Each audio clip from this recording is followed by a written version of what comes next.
Seja bem-vindo, meu parceiro. Estamos com mais um episódio do Blue Talks, o nosso compromisso de trazer mentes, trazer conteúdos diferentes para bombar a tua cabeça e fazer você evoluir junto com a gente, junto com a Blue.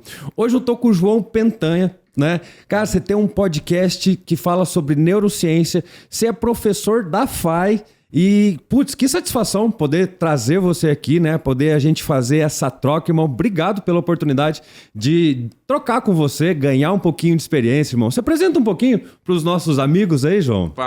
Prazer é meu, né? Uma ótima oportunidade a gente estar trocando, principalmente falando do que a gente trabalha, do que a gente gosta, né? Então, meu nome é João Pentanha, né? Eu trabalho com ciência comportamental aplicada a negócios, né? Sou professor da FAI Business School, da pós-graduação, dou cursos de extensão lá também, em outras instituições também.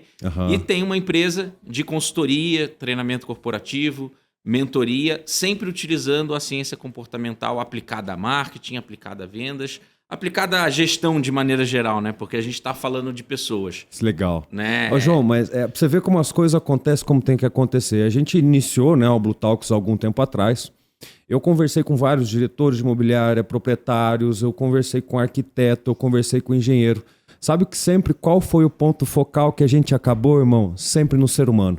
Sim. Sempre naquele viés, na comunicação, na dificuldade que às vezes é você levar uma informação, você se desenvolver. Pô, e hoje tá aqui com um professor da FAI, né, com bastante informação. Cara, vai ser muito legal. Espero que para todo mundo aí vale a pena também. Mas, João, você que lute, meu parceiro, porque eu organizei aqui 5 perguntas aqui pra gente trocar uma ideia.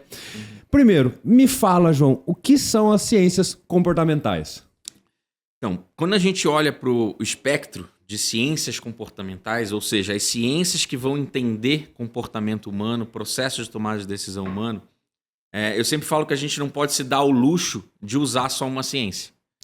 Né? Porque o comportamento humano e o processo de tomada de decisão é algo muito complexo. Né? Nós somos seres únicos. Né? Cada um tem a sua história, cada um tem a sua percepção de mundo.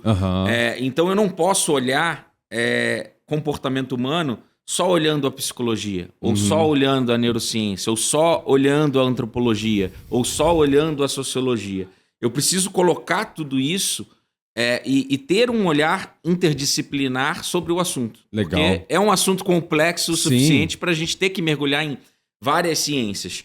Né? Então, quando você vê, às vezes, um neurocientista defender, ele, obviamente, por uma razão humana, né? E aí que está a ironia da coisa, a gente estuda as razões dos nossos comportamentos, ele vai defender só a neurociência. Né? Mas quando a gente olha para fora do país, onde não existem essas barreiras acadêmicas, eu sou de humanas, eu sou de biológicas, eu sou de exatas, que é uma coisa muito presente aqui no mercado brasileiro, né? Essas divisões acadêmicas. Perfeito. Mas quando a gente olha para as universidades de fora, e aí eu vou citar Stanford, eu acho que Stanford é uma das grandes mecas do assunto, eles olham nesse ponto de vista interdisciplinar. Então, eles têm o que a gente chama de biologia comportamental.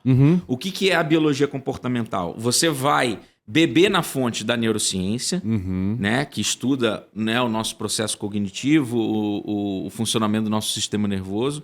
Eu vou olhar para a biologia como um todo, porque os outros sistemas do nosso organismo, eles também influenciam o comportamento. Né? Então, se você está, por exemplo, com um sistema imunológico baixo, você vai se comportar diferente. Né? Então, se você está com, né, um princípio de febre meio resfriado ali, você vai ter um comportamento. Quando você está na tua plenitude, você vai ter outro comportamento.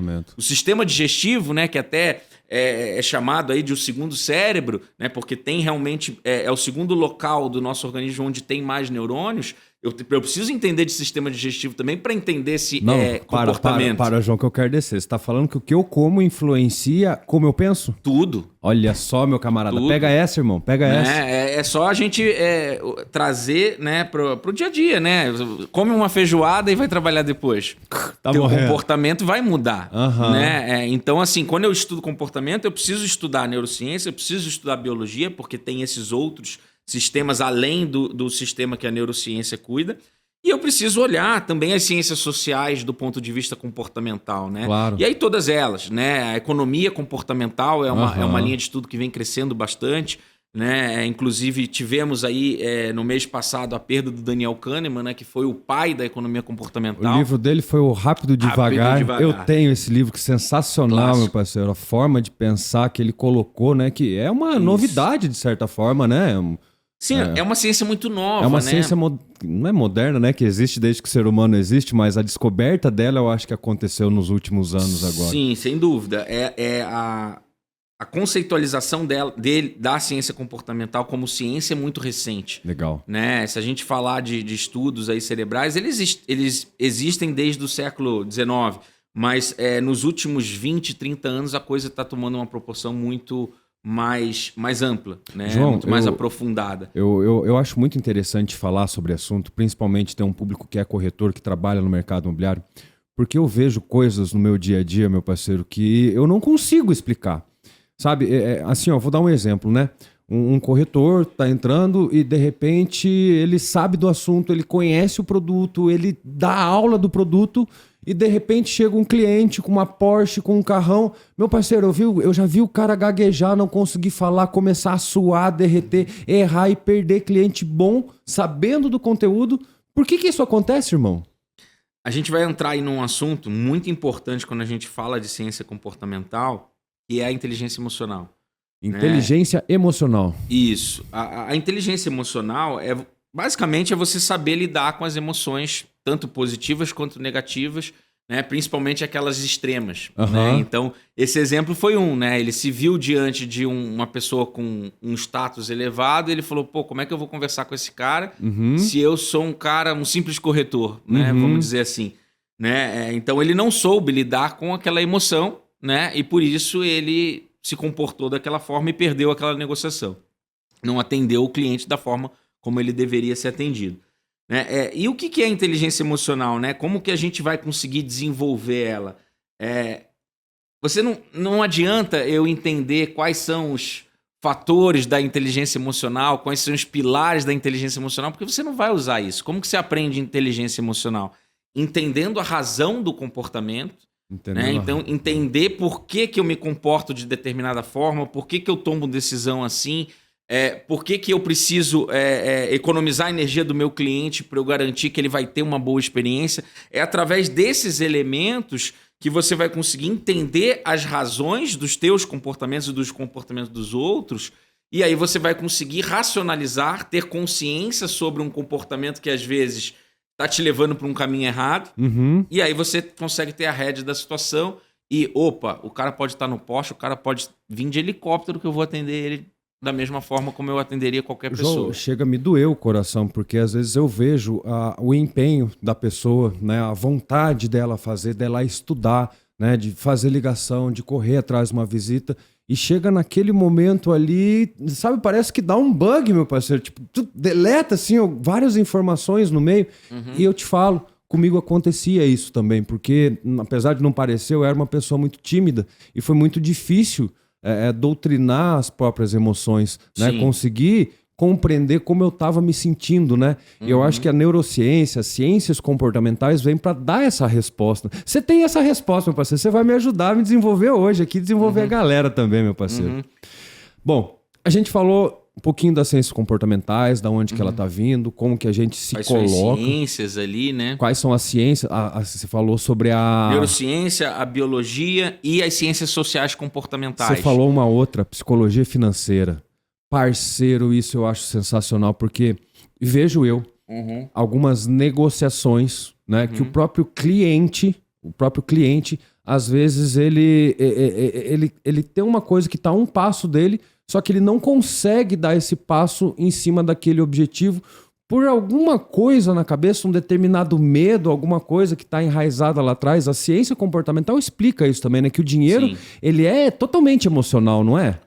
Puramente emocional, preço é psicológico. Preço é psicológico? Preço é psicológico, né? Legal. Então, a gente tem vários estudos da ciência comportamental que mostra que a forma como você apresenta o preço, você diminui a percepção de dor. Porque, no final das contas, o preço é uma dor. O preço é uma dor. O preço é uma dor, né? Porque o imóvel, ele é bonito, ele tem uma vista boa, ele tem 3 vagas de garagem, ele tem quartos amplos, ele tem a piscina, ele tem a sauna, mas o que vai impactar se a pessoa pode ou não comprar aquele imóvel? É o preço. Uhum. Então, o preço é o principal entrave e é o que significa dor. O resto é prazer. Uhum. Né? Então, o resto, o meu organismo, ele quer. Né? A gente busca, né, minimizar a dor e maximizar o prazer. É um comportamento do nosso sistema cognitivo. Volta, que isso aí foi legal. A gente busca evitar a dor... Minimizar a dor. Minimizar a dor e maximizar o prazer. o prazer. Então, o benefício Mas do isso imóvel... é subconsciente. Então, às vezes, a gente não entende as decisões que a gente está tomando. Perfeito. Você chegou num ponto muito, muito importante do estudo das ciências comportamentais. Todos os estudos, tanto da economia comportamental quanto da neurociência, mostram que o nosso processo de tomada de decisão ele tem um peso muito pequeno da nossa razão. Muito pequeno. É mesmo, meu parceiro? A maior parte do nosso processo decisório ele está ligado a fatores que a gente considera irracionais, como a emoção e os instintos. Calma lá, emoção e instinto é irracional? É porque ele está programado dentro e eu basicamente não penso que eu vou fazer, ele simplesmente acontece. Sim. É isso? Sim. Se a gente tem diversos estudos que mostram, inclusive com neuroimagem, de que você consegue prever uma tomada de decisão vendo as reações cerebrais em áreas ligadas à emoção e ao instinto, e não à razão. É mesmo? Então você consegue prever comportamentos, tomadas de decisões baseadas na emoção, porque a emoção, o nosso cérebro, ele processa a emoção, o instinto, em cerca de 200 milissegundos. Em 200 milissegundos eu ainda não tenho consciência daquilo. Né? Então a razão ela entra depois. Então muitas vezes você toma a decisão e aí isso é importante a gente reforçar. Né? Existem 3 aspectos basicamente de forma didática que vão influenciar esse processo de tomada de decisão. O fator racional, que é você racionalizar, deliberadamente fazer uma conta, ver se aquilo cabe no bolso, se aquilo cabe num financiamento, isso é a razão. Você tem os fatores emocionais e emoção, ela é fisiológica, é uma reação fisiológica no teu corpo. Você tem medo, por exemplo, você vai ter uma reação fisiológica. Ela é universal, ela acontece com todo ser humano da mesma forma. Independente de raça, credo, classe social, cultura, país, você tem 7 todo emoções ser aí humano básicas. Passa por isso. Tudo. É parte de quem nós somos. Legal. Né? Da nossa espécie. E esses fatores biológicos, eles não mudam. Né? Eles são da nossa espécie. E aí você tem os instintos, né? E os instintos, tanto as emoções quanto os instintos, eles estão aqui nesse lado irracional e a razão no racional, né? Você vai falar assim, João, mas tem uma decisão que ela é racional. Ela tem um peso maior da razão. Toda decisão, ela tem esses 3 elementos. É a razão, a emoção e é o instinto. Né? O que muda de uma decisão para outra é o peso da emoção / instinto ou o peso da razão. Olha. Vai ter decisões que você vai colocar um peso maior da razão e vai ter decisões que você coloca um peso maior do lado irracional, que é a emoção e o instinto. Mas isso, em termos cerebrais, o nosso cérebro ele funciona como uma circuitaria. Né? Então, não existe um ponto específico. Não, o processo cognitivo está acontecendo em várias regiões cerebrais. Aqui, a gente trocando aqui, meu cérebro está assim como o teu.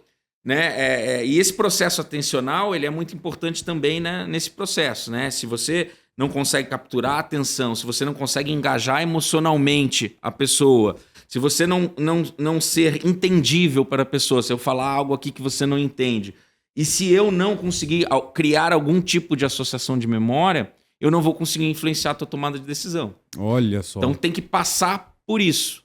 Né? Então são alguns elementos que é importante a gente tentar entender desse processo de tomada de decisão para que a gente possa influenciar. Né? E aí existem diversas técnicas de negociação, inclusive, que podem ser aplicadas a qualquer negociação, seja uma negociação da sua vida pessoal, uma negociação da sua vida profissional, para que você consiga conduzir a negociação de uma forma um pouco mais persuasiva. Mais tranquila. Né? Uma experiência melhor para o cérebro da outra pessoa. No final das contas, é isso. Legal. Mas tem muito a ver a comunicação, né?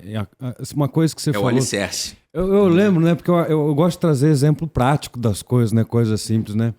E às vezes, tipo, quando você deseja muito uma coisa, você chega perto, né? Ele dá um trago. Tipo uma moça muito bonita que você era apaixonado durante 5 anos e de repente você tomou um dia a decisão de chegar lá e, né, conversar com a moça. Você erra o teu nome, você morde a língua, você tropeça. Comunicação é tudo. É o grande poder do ser humano, né? Que loucura, né? E a gente às vezes não... A gente quer tanto uma coisa que o nosso próprio instinto, pelo menos que eu entendi isso, o nosso próprio instinto de proteção, ele entra naquela luta ou fuga, alguma coisa nesse sentido, né? Nós temos esse mecanismo, né, de luta ou fuga diante de uma determinada situação, uma situação de medo, isso é muito latente, né? Ou eu vou lutar, eu vou lá e vou conversar com aquela moça, ou eu vou fugir, vou ficar na minha, né? E a gente pode se desenvolver para tomar melhores decisões, para lidar melhor com as emoções.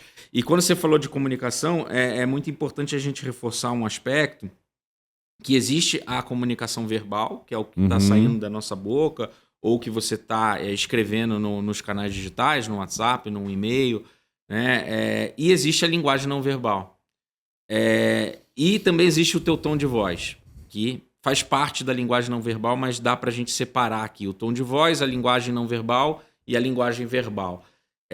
E tem alguns estudos, né? E tem um estudo que ele chegou numa conclusão que é o mito de Mehrabian, né? O Mehrabian foi um pesquisador que ele estudava linguística, né? E ele chegou numa conclusão que o impacto da sua comunicação ele está 7% ligado, só 7% ligado à tua linguagem verbal.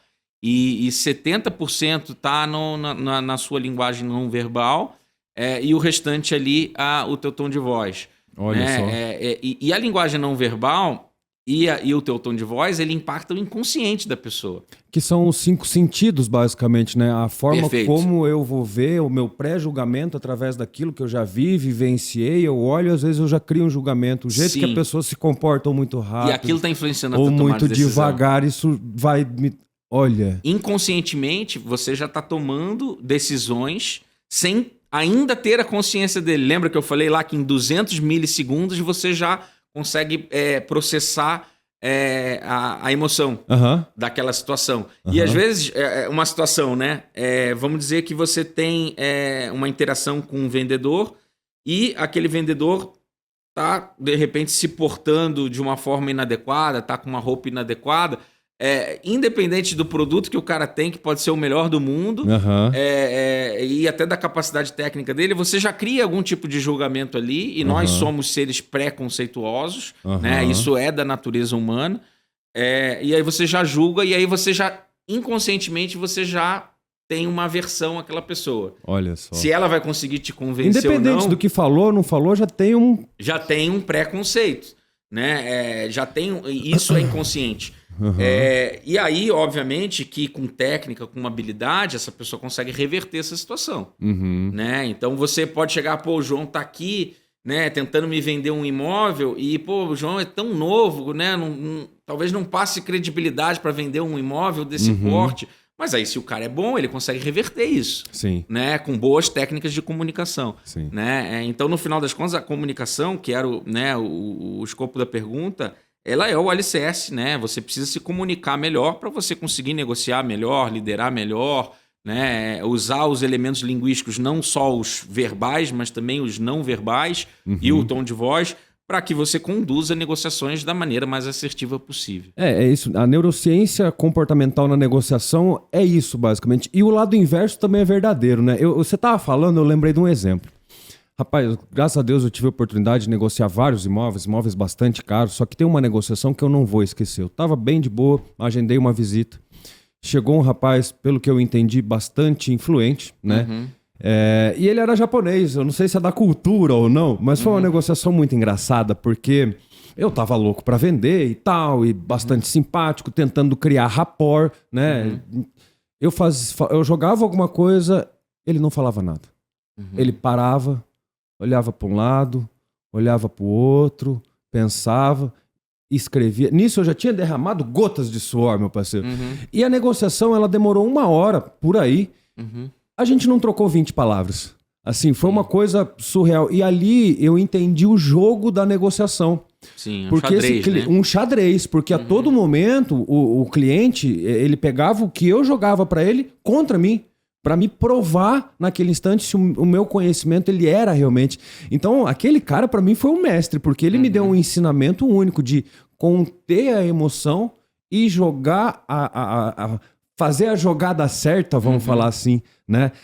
Então, a neurociência, ela ajuda a pessoa, você acha, a entender a si mesmo um pouco mais para evoluir nas suas questões de negociação, tanto do lado do corretor que está vendendo, tanto do comprador que está comprando, e como você falou em outros aspectos, é mais ou menos isso, João? O grande legado da gente estudar neurociência, ciência comportamental, é que você passa a se autoconhecer. Né? Então você vai entender o processo de tomada de decisão dos seres humanos, o que te inclui. Processo de tomada de decisão. Por que eu tomo essa decisão e não tomo outra? Por que eu ajo assim? Por que eu não lidei bem com a emoção quando o cara me trucou e quando ele ficou quieto, quando ele não demonstrou emoção? Isso é inteligência emocional. Como eu aceitei aquela informação, às vezes eu posso criar uma barreira, um impacto. Sim, né? Se comunicar de uma forma errada, às vezes soar até agressivo ou passivo demais, dependendo da situação. Né? Então, isso te dá um autoconhecimento muito grande, porque a partir do momento que você se autoconhece, você consegue lidar melhor com as suas emoções e racionalizar melhor sobre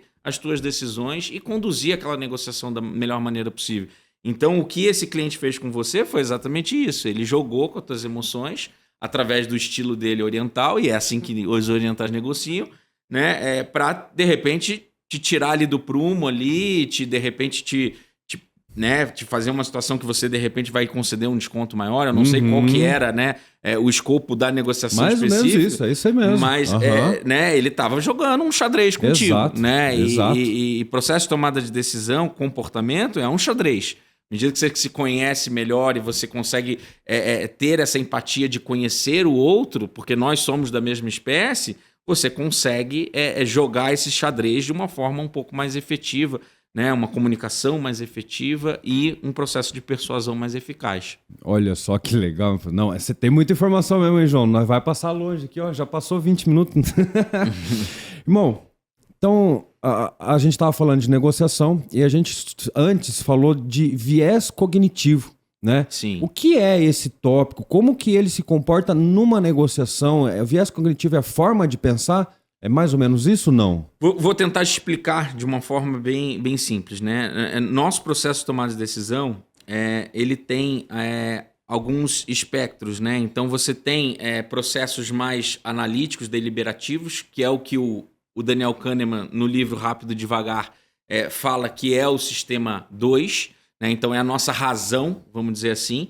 E a gente tem o nosso sistema 1, que é o processo mais intuitivo, nossas decisões mais banais, mais cotidianas, que já estão nos nossos hábitos, que eu não preciso pensar sobre para tomar as decisões. Então, vou usar um exemplo bem simples. Quando você está aprendendo a dirigir um carro, é sistema 2, porque você tem que pensar, você não sabe onde que você bota o pé, o que você faz, quando que eu passo a marcha.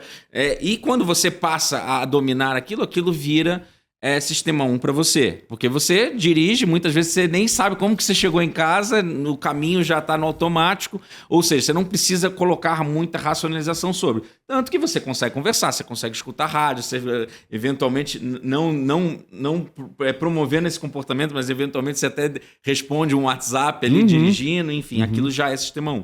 Dentro desse processo cognitivo, sistema 1 e sistema 2, o sistema 1 ele é responsável aí por 85% a 95% da nossa tomada de decisão e o racional, os outros ali, entre 5% a 15%. E o que acontece? O nosso sistema ele precisa ser sistema 1, ele precisa economizar energia. E para economizar energia nesse processo de tomada de decisão entram os vieses. Então são pré-julgamentos que a nossa espécie já tem, que a gente toma decisões de forma mais curta para economizar energia. E por que é importante economizar energia? Porque se a gente pega o nosso cérebro, ele tem cerca aí de 2% a 3% do nosso peso corporal, só que ele gasta de 20% a 25% da nossa energia. Caramba, que informação. Então aqui consome 1/4 de toda a energia toda e energia. 2% do peso. 2% do peso. Então essa desproporção ela faz com que o nosso cérebro, para se manter vivo, e se manter pleno na função, ele tem que economizar energia o tempo inteiro. Ele busca economizar energia o tempo inteiro. Isso é um processo natural. Normal, é do nosso sistema cognitivo. né? E os vieses, eles são os vieses que encurtam esse processo de tomada de decisão para que a gente não entre em sistema 2 e gaste muita energia. Porque o sistema 2, ele vai gastar energia. Você quer ver uma coisa assim bem prática? Você pega um dia que você foi pra academia, malhou, treinou e tal. Você vai ficar cansado? Vai, mas o teu corpo tá cansado, a tua mente fica relaxada. Por quê? Porque você não precisou pensar tanto, né? É um esporte, algo que você já faz, você tem prazer e tal. Agora pega um dia que você teve um monte de reunião, ou que você teve que escrever um artigo, que você teve que usar o teu intelecto, o teu sistema 2 de uma forma muito ativa. Cara, chega no final do dia, parece que passou um caminhão por você. De tão cansado que você tá. Por causa dessa questão, 20 a 25% da energia. Então, quanto mais eu uso o meu sistema 2, mais energia meu cérebro vai demandar. Então, por um processo evolutivo de sobrevivência da nossa espécie, a gente precisa economizar energia. E aí que entra os vieses. E os vieses são diversos, são 188 vieses já catalogados pela ciência, né? E esse número só tende a crescer, né? E tem vários vieses muito famosos, né, que o pessoal depois trouxe para o mercado com o nome de gatilhos mentais, e eu odeio essa palavra, porque, na verdade, gatilho é algo que pressupõe você apertar um botão e resolver um problema. Né? E o nosso sistema cognitivo ele não é tão simples assim. Né? Quando você olha para fora do país, para os pesquisadores sérios do assunto, eles não usam o termo gatilhos mentais, eles usam ou vieses cognitivos ou atalhos mentais. Então, os vieses cognitivos nada mais são do que atalhos do nosso processo de tomada de decisão para economizar energia. Olha só, João, tem uma coisa, eu sempre falo, faz mais de 10 anos que eu dou treinamento pessoal e às vezes a gente fala sobre a questão da negociação. E até me corrija se eu estiver errado, por favor, mas eu sempre falo pra galera, irmão, se você está numa negociação e está emocionalmente abalado, ou seja, muito feliz, ou muito triste, ou muito alguma coisa, a primeira resposta sempre é errada. Para, respira e daí dá a resposta. Isso tá certo mesmo? Tá certíssimo. E você me falando é isso, né? Porque daí é um sistema que economiza energia e eu vou dar a primeira resposta, sendo que eu não racionalizei sobre aquela ideia. É mais ou menos essa a ideia. Exatamente. Acho que todo mundo aqui já passou por alguma situação de lidar mal emocionalmente com alguma contrapartida da outra parte. Então, eu sempre uso um exemplo, tipo, quando eu era mais novo, né, analista, ali, estagiário, e às vezes você recebe aquele e-mail ali que você fala, pô, o cara me atravessou, o cara foi deselegante, não foi educado comigo. Qual que é a primeira tendência? Eu vou responder na hora. Você digitava no computador, parecia que você estava quebrando o teclado, assim. Tava cara, cheio de um sentimento ruim, né? E que às vezes você interpretou errado. Às vezes a pessoa não quis dizer aquilo. Né? A linguagem verbal, ela é fraca, né? Nesse sentido. Ela não te dá elementos para você interpretar de forma bem ampla, né? Às vezes, sei lá, a pessoa respondeu de uma forma direta e ela não quis ser agressiva, ela não quis ser deselegante, mas você interpretou como sendo algo deseducado e você, não, pô, me atravessou, vou atravessar ela também, vou já... E aí você quebrou a negociação. Qualquer tipo de resposta da outra... Armada. Exatamente, né? O circo já pegou fogo já, né? Então, é muito mais inteligente, muito mais prudente, não preciso responder o e-mail agora, eu não preciso responder a mensagem do WhatsApp agora, eu vou respirar, vou refletir, vou deixar essa emoção negativa baixar, vou racionalizar sobre e vou ser educado. Aí, ó. Entendeu? Vou ser fino, vou ser elegante, por mais que às vezes a pessoa foi mal educada mesmo, mas ok, o que eu vou ganhar sendo mal educado se eu quero alguma coisa da outra parte? Ali é uma negociação, né? Então, se um cliente de repente me respondeu de uma forma atravessada, eu não preciso responder atravessado para ele, porque senão eu perdi o negócio já. Né? E às vezes aquele negócio pode ser recuperado. Sim. Né? Então respira, vai tomar uma água, toma um café, responde depois de uns 15, 20 minutos, joga uma água gelada na cara se você estiver muito nervoso. Eu tenho um atalhozinho, né? eu sempre falo pra minha galera, né, os parceiros, né? Pega essa aí, meu camarada. Se você tá emocionalmente abalado, estressado ou feliz demais, primeiro você para. Não faz nada, né? Sim. Respira. Né? Uma coisa que eu sempre vejo nas negociações é pela respiração. Pela respiração eu vejo se o cara está... Se a pessoa está ansiosa, se a pessoa está com medo, né? Então, se está emocionalmente instável, respira, irmão.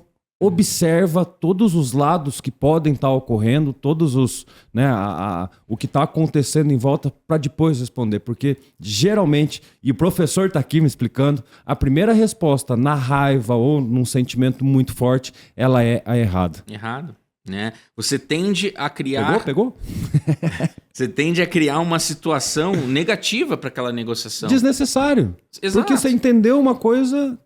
Porque quando você quer atender um cliente, o que você quer proporcionar para ele? Uma boa experiência. Sim. Correto? Uhum. Se você começa a responder ele atravessar... A dar de frente você com perdeu o cliente, aquela negociação. nunca mais você vai vender para aquele cara. Então, ou não vai criar um policiar. rapport, ou não vai ter um amigo pro resto da tua vida, porque essa é a intenção, né? Sim. A gente trabalha no mercado imobiliário, a gente faz amigo. Eu faço amigo, parceiro, todo dia, faço um contato, vou na casa dos parceiros, né? Então, às vezes, por um detalhe, né? Um detalhe que eu não respirei, não observei direito, eu jogo fora, às vezes, meses de trabalho. E aí é onde entra, né, a neurociência, a inteligência, os comportamentos, né, que ajudam a gente a, de certa forma, evoluir na nossa vida, né? Racionalizar sobre e tomar melhores decisões, né? Rapaz, eu quero falar bonito igual você ainda. Mas a vida ela é feita de decisões, né? A Sim. gente toma aí cerca de 35 mil decisões por dia. Oi, calma. 35 mil decisões por dia. Por dia em média, né? Tem dias que vão ser mais, tem dias que vão ser menos. É mesmo? O que é uma decisão? Tudo. Tudo? Desde eu olhar pra cá, eu levantar a mão, a linguagem verbal que eu tô fazendo, tudo são decisões. São micro e macros decisões. Então eu tenho desde a decisão de tipo, eu vou acordar e vou escovar o dente, ou eu vou acordar, vou tomar café e depois eu vou escovar o dente, até grandes decisões. Eu vou comprar o imóvel A ou o imóvel B. E você tem uma São ideia decisões. de quantas decisões são no nível inconsciente e quantas são no nível consciente? Todos os estudos da ciência comportamental e da neurociência de maneira geral, eles mostram que entre 85% a 95% das decisões elas estão no nível inconsciente, no sistema 1, e entre 5% e 15% estão no sistema 2. Um peso maior do sistema 2 e do sistema 1. Isso é importante reforçar, que é aquilo que eu coloquei no início do podcast. Né? As decisões elas não são 100% racionais ou são 100% irracionais.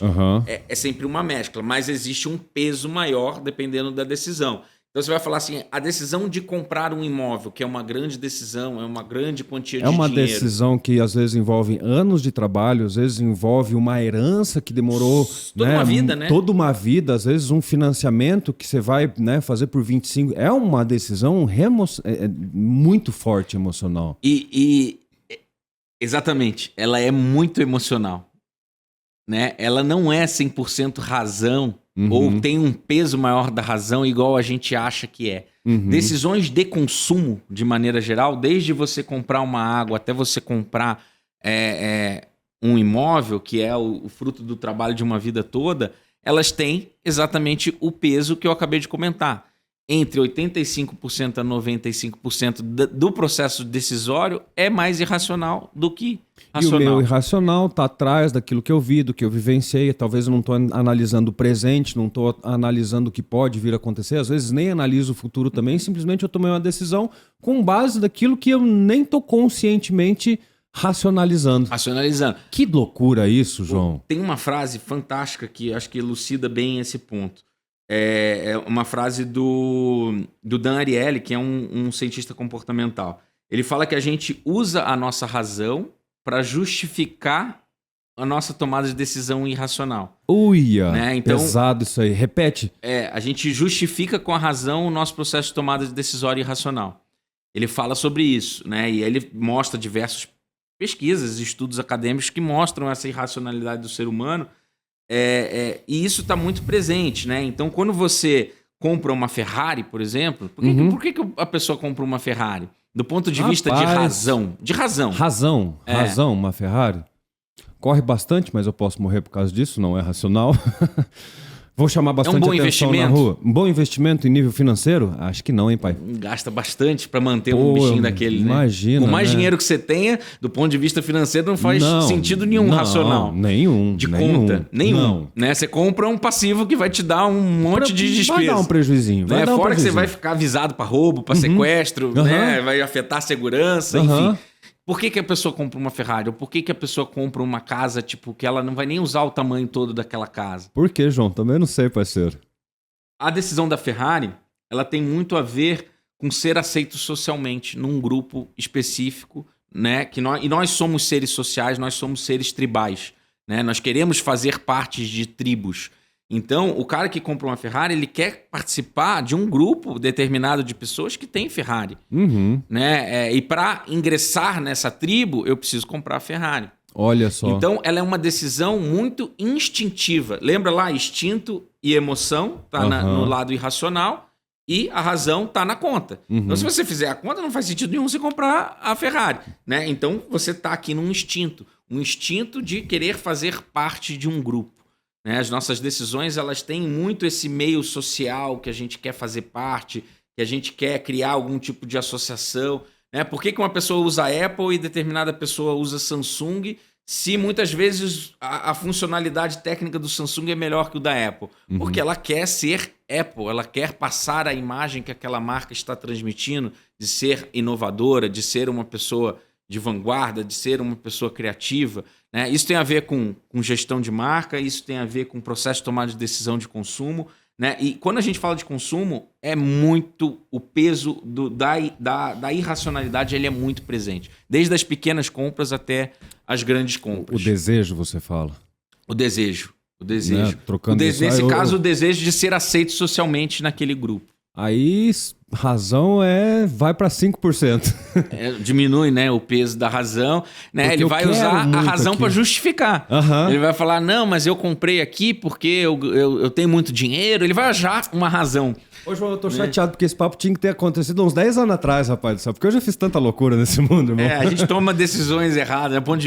Assim, existe uma área da economia comportamental que é a economia que olha sob o ponto de vista dos comportamentos, né, de como que funciona o nosso processo de tomar decisão. Existe uma área específica chamada finanças comportamentais, né, que estuda exatamente como que a gente investe mal, né, o nosso dinheiro. Né? Então, a gente toma muitas decisões erradas. Né? E por mais que a gente estude, né, e aí eu me coloco dentro dessa seara, a gente vai continuar tomando mais decisões porque nós somos humanos e estamos suscetíveis aos vieses, às nossas limitações da nossa espécie. Né? Então, a gente é feito de micro decisões. Né? São pequenas decisões que no todo vão mudar a nossa vida. Né? E todo mundo erra. Né? Mais erra do que acerta. Né? E esse é o barato. Né? A gente tentar... tomar melhores decisões, tomar decisões mais certas, né? E isso a ciência comportamental ajuda bastante. Ô João, eu tinha uma crença, aquela crença da... Como é que é? Gabriela, eu nasci assim, eu vivi assim, eu vou morrer assim. Né? E eu pensava que por eu ter vindo do interior, por eu ter passado o que eu passei na minha primeira, segunda infância, por eu ter as pessoas que eu tive do meu lado, eu não conseguiria mudar. Só que hoje, né, 20 anos depois que eu tô aqui no Capital, eu me sinto uma pessoa um pouco diferente daquilo que eu era, né? Porque eu acho que eu parei de acreditar um pouco nisso. Então, você acha que existe solução pro meu caso, João? Tipo assim, eu consigo mudar a minha forma de controlar a minha própria mente, os meus próprios desejos, os meus anseios e tomar decisões melhores para evoluir na vida? Sem sombra de dúvida, eu vou resgatar um ponto da sua fala. Você falou que você está há quanto tempo aqui em Curitiba? 20 anos. 20 anos. O ambiente molda o comportamento. Se você tivesse ficado naquele ambiente com aquelas pessoas, você não teria tomado boas decisões na sua vida. Mas como você veio para cá e você mudou o comportamento, você mudou o seu ambiente e você se cercou de pessoas positivas, isso mudou a tua vida. Então, porque moldou o teu comportamento. Então hoje, pro nosso parceiro que está assistindo, né, às vezes ele está num momento difícil, numa depressão, uma ansiedade, tomou alguma decisão ruim, acabou levando um golpe, é possível mudar? É possível. É possível. Acho que a neurociência, a ciência comportamental, ela já mostrou isso. Né? Lógico que existem quadros clínicos, e eu não vou entrar nesse espectro, até porque eu não tenho competência técnica para falar sobre o ponto de vista de saúde. Aqui a gente está falando de comportamento aplicado a negócios. Mas sim, existem formas, né, desde doenças realmente, e aí são distúrbios químicos que têm que ser tratados como tal, mas existem também comportamentos, né, que você consegue melhorar através da mudança de ambiente. Né? O ambiente molda o comportamento. Então, eu não estou crescendo na minha carreira, não estou evoluindo como profissional. muda o ambiente. Troca de emprego, busca outra profissão, vai estudar, vai se cercar de pessoas que têm o mesmo objetivo que você, quer crescer, né? Então, isso é fundamental, né, gente? Isso eu acho que, né, acho que é o maior legado, né, da gente estudar isso, é ver que a gente pode também ajudar as pessoas, né? Sim, e poder levar as pessoas para um outro nível, né? Rapaz, eu tenho isso aqui, ó, eu escrevi um tempo atrás, isso aqui diz que é uma fórmula de Freud, e quando eu descobri isso, foi uma mudança sensacional da minha vida. Porque eu vivia a síndrome da Gabriela, irmão. Pra mim, eu tinha nascido ali, ia morrer daquele jeito, só que eu mesmo provei pra mim sem querer, nem sabia como que podia. E depois eu comecei a entender isso aqui. Diz que a gente falou isso um pouco no começo, que a gente cria insights, a gente cria algumas coisas conforme as emoções que foram geradas, né? Isso aqui, pra mim, significa o seguinte: existe um antecedente, um fato, um insight, um determinado momento que me causou um ofurô e aquilo me deu uma resposta para aquela causa. Então, sei lá, bati o carro, né? Por quê? Porque eu estava distraído, né? Me causou uma resposta. E isso vai me gerar um comportamento, não vou mais ficar distraído, de certa forma assim. Então, e aí é onde eu volto na crença, né? Existe como eu mudar, por exemplo, essa crença da batida de carro, de eu ficar mais ativo ou alguma coisa nesse sentido, porque o fato aconteceu. Foi criada uma cicatriz dentro de mim ali e que através daquela cicatriz é a forma como eu vou me comportar nas próximas vezes que acontecerem aquilo, né?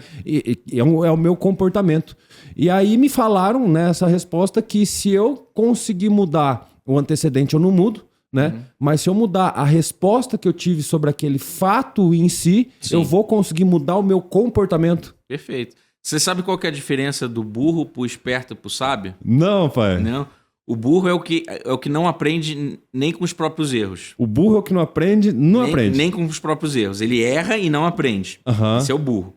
O esperto é o que aprende com os próprios erros. Legal. E o sábio? Aprende com os erros dos outros. Exatamente. Legal. Mas pra gente chegar na sabedoria, depende de tempo. Então, talvez a gente nem chegue nessa sabedoria, né? Tomara, né, que a gente consiga encurtar o processo e aprender com o erro dos outros. Aprender com o erro dos outros é menos dolorido, a melhor alternativa. Né? Menos dolorido, né? Porque mas pelo menos esperto, né? Burro a gente não pode deixar de ser, né? E às vezes, dependendo da situação, né? Dependendo do trauma, dependendo da situação, você às vezes não aprendeu que você não pode olhar o celular enquanto dirige, por isso que você bateu, né? Mas aí você está sendo burro, né? E aí você pode usar a sua razão de falar assim: eu nunca mais vou olhar o celular enquanto dirijo, porque aquilo me causou a batida do carro, eu tive um prejuízo financeiro, me machuquei uma outra pessoa, né? Então, sim, comportamento é moldável através da razão, da consciência. Então tá aí, pessoal. Segundo o nosso professor João, tem salvação. Se você às vezes está num momento difícil, né? Você tem que buscar um conhecimento. O que essa pessoa deve... Aonde ela deve começar a buscar? Que tipo de informação? Olha, para mudar, né? Para fazer uma mudança recorrente dentro de si mesmo, poder evoluir na vida.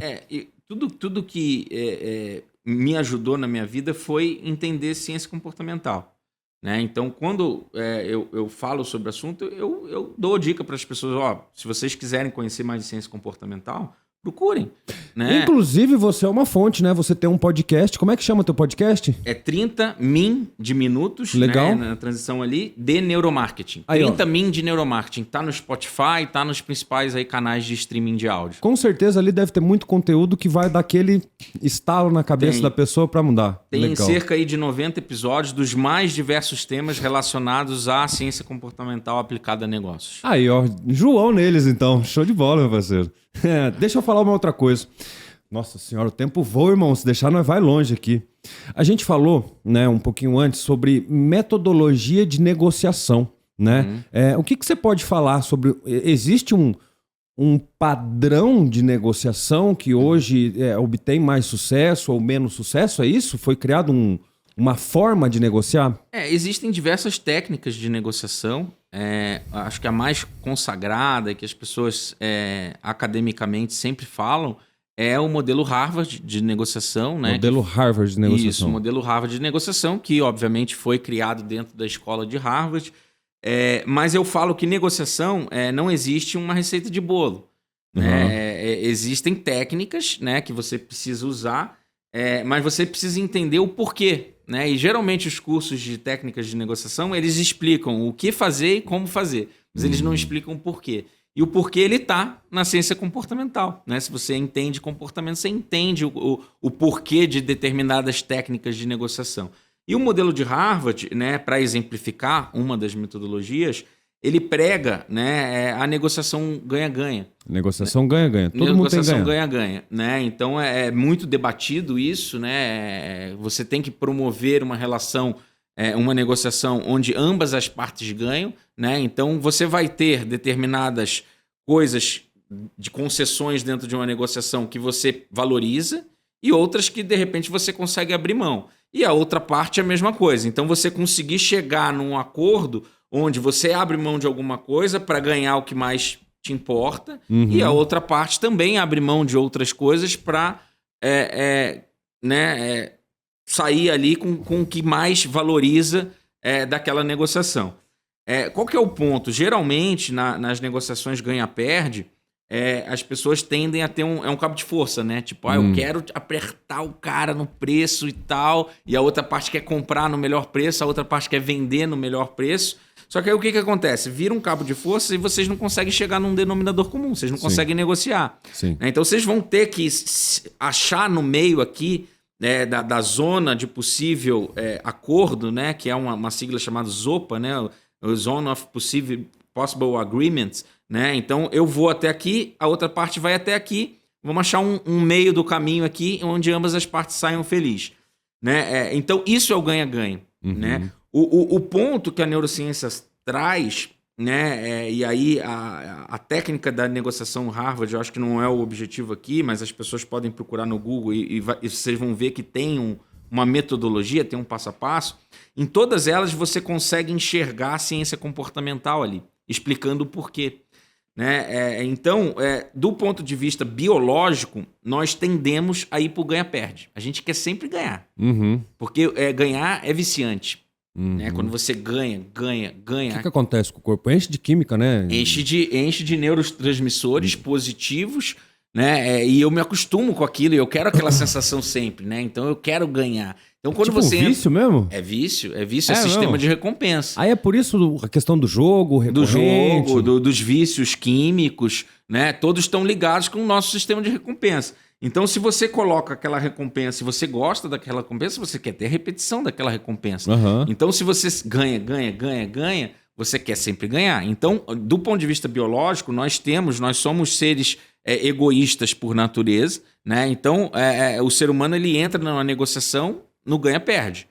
E aí vai da nossa razão, da nossa consciência, do nosso processo persuasivo, de usar os elementos da comunicação verbal, não verbal, para que a gente consiga chegar nesse denominador comum, onde eu ganhei o que eu queria, mas também abri mão de outras coisas. Né? Então, de repente, entrei numa negociação ali, eu queria um desconto de 15%, mas, de repente, eu estava aberto a abrir mão de um prazo de pagamento.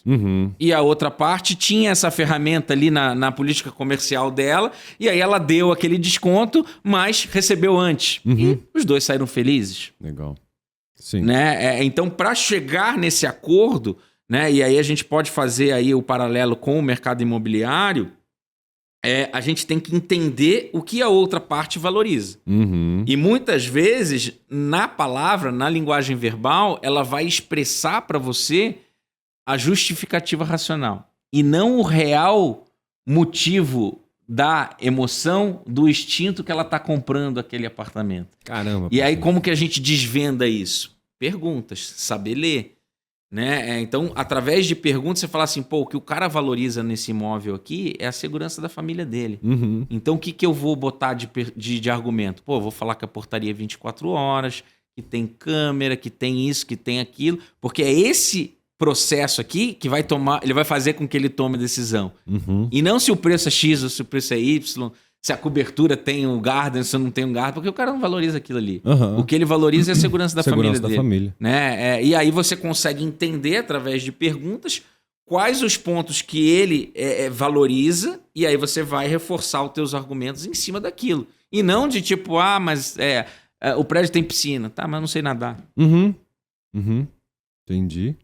Que massa, irmão. Que show, cara. E tem uma outra técnica também que a gente ia começar. Essa eu não vou nem falar. Como é que é o nome que você falou ali? É sinceridade? Qual? Em qual aspecto? Como é que é o nome da... Você falou de uma segunda técnica ali. Ah, sim. Tem o modelo de Harvard, que é esse ganha-ganha, você achar os para você conseguir chegar no acordo. E tem o spin selling. O spin selling é uma outra técnica, uma técnica do Neil Hacken, que é um estudioso da década de 80, essa técnica. Mas até hoje grandes empresas utilizam essa técnica, né? Que é você... o que é o spin, né? São siglas, né? Então tem o S de situação, né? Então você faz perguntas sobre a situação da pessoa em relação àquela negociação. O P é o problema, então você faz perguntas a respeito do problema, que você tem que solucionar aquele problema, né? Você é a solução daquele problema. Você faz perguntas ou afirmações sobre a implicação de você não fechar o negócio, né? Então, se você não fechar o negócio comigo agora, eu não consigo te garantir, porque é a última unidade, não vou ter mais, enfim. E você fala sobre a necessidade em si da pessoa. Por que a necessidade é por último? Porque as outras perguntas, as perguntas de situação, de problema, as afirmações de implicação, elas vão fazer com que você entenda realmente qual que é a necessidade da pessoa. E aí, no final, qual que é a necessidade da pessoa? É a segurança. Então é ali que eu vou conseguir a minha negociação. Que legal, legal. É sincero, né? Um jogo de... Também, uma certa forma... É uma negociação. É um ganha-ganha, mas é interessante a questão da pergunta, né? Para compreender, né?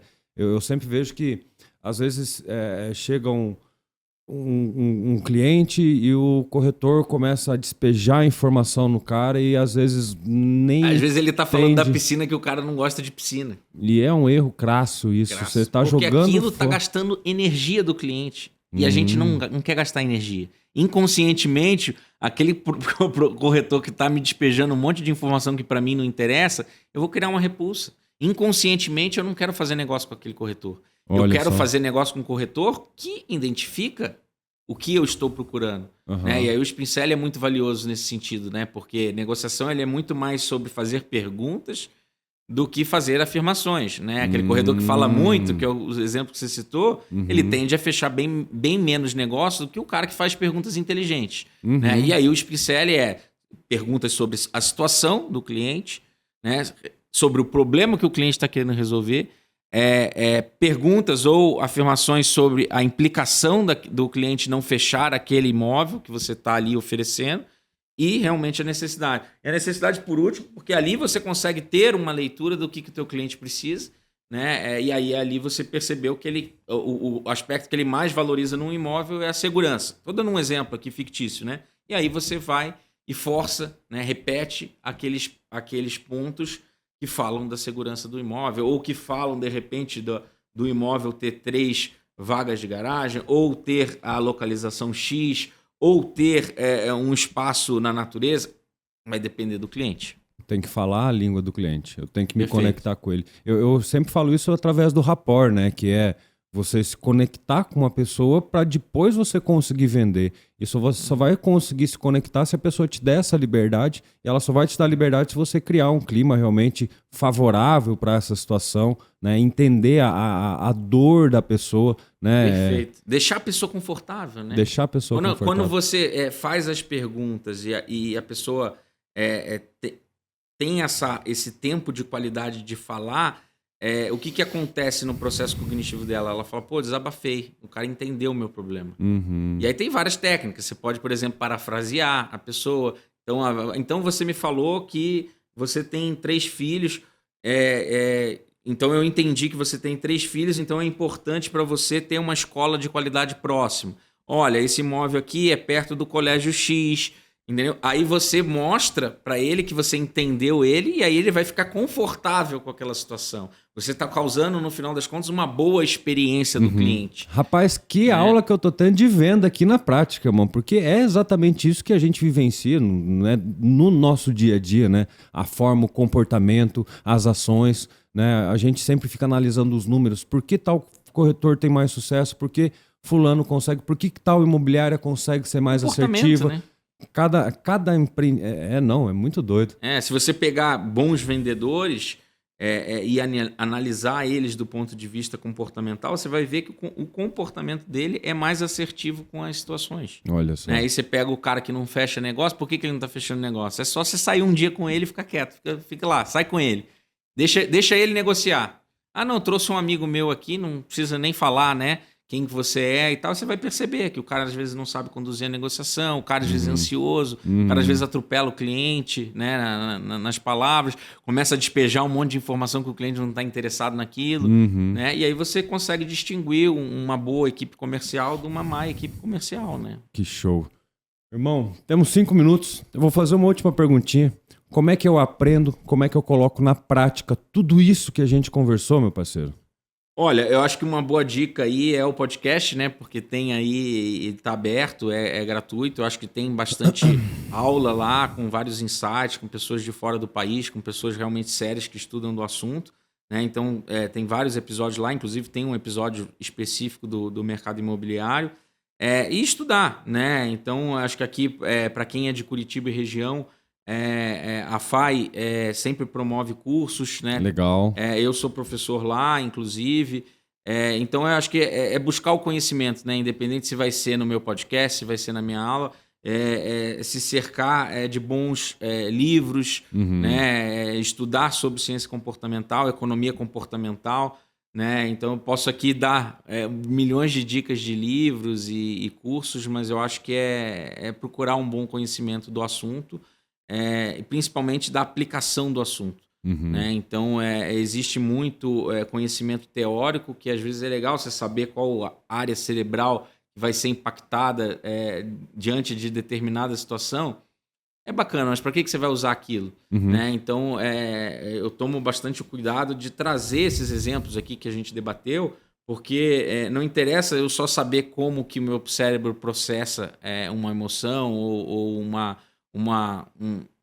negociação. O que interessa é o que fazer com aquilo. Né? Então, eu acho que é esse tipo de dica de tradução, né, que eu acho que é bacana e tem bastante conteúdo legal aí, tanto em língua portuguesa quanto em língua inglesa sobre o assunto. Então, se as pessoas procurarem, tem bastante coisa boa aí. Que massa. João, só posso te agradecer o tempo que você veio aqui, trazer um pouco dessas informações. Eu sei que a gente, se deixar, tem muitos outros tópicos que a gente possa discorrer. Já vou fazer um convite, né? Quero fazer uma live contigo, a gente buscar um outro assunto relacionado à venda também. Eu acho que pode ser interessante. E agradecer mesmo, né, o teu tempo, né, por você ter vindo aqui. Passar todo esse conhecimento que você demorou anos para agregar. Mas eu vou pedir uma última coisa. Passa um recado pro nosso amigo, pro nosso parceiro que está assistindo, em relação assim a essa mudança de comportamento. Sabe o que eu falo?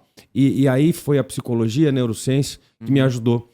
Eu falo assim, ó, e não sei se está certo também, você pode me corrigir, mas eu penso assim, que se você não está tendo sucesso, se você não está tendo abundância na tua vida, você não tem as ferramentas corretas para chegar até lá. E eu vejo que o conteúdo que você tem é a ferramenta de libertação para você poder evoluir na tua vida. Né? A gente falou bastante, eu acho que o recado que fica, a gente falou bastante disso no início, mas a ciência comportamental, ela traz um autoconhecimento muito grande, e esse autoconhecimento nos ajuda na vida, né? A tomar melhores decisões, a ter comportamentos mais saudáveis, não só do ponto de vista físico, mas principalmente do mental. E até levar a vida com um pouco mais de paz, né? Exato. Porque se você tá num momento difícil, se você tá sem saber em que rumo você faz, e eu sei porque eu já passei por isso, você tá perdido no meio ali. Então você tem que ter muita força, coragem para buscar esse conhecimento, para sair dessa bolha que você tá, porque tem um mundo maravilhoso aí pra gente conquistar, não tem não, João? Com certeza, eu acho que,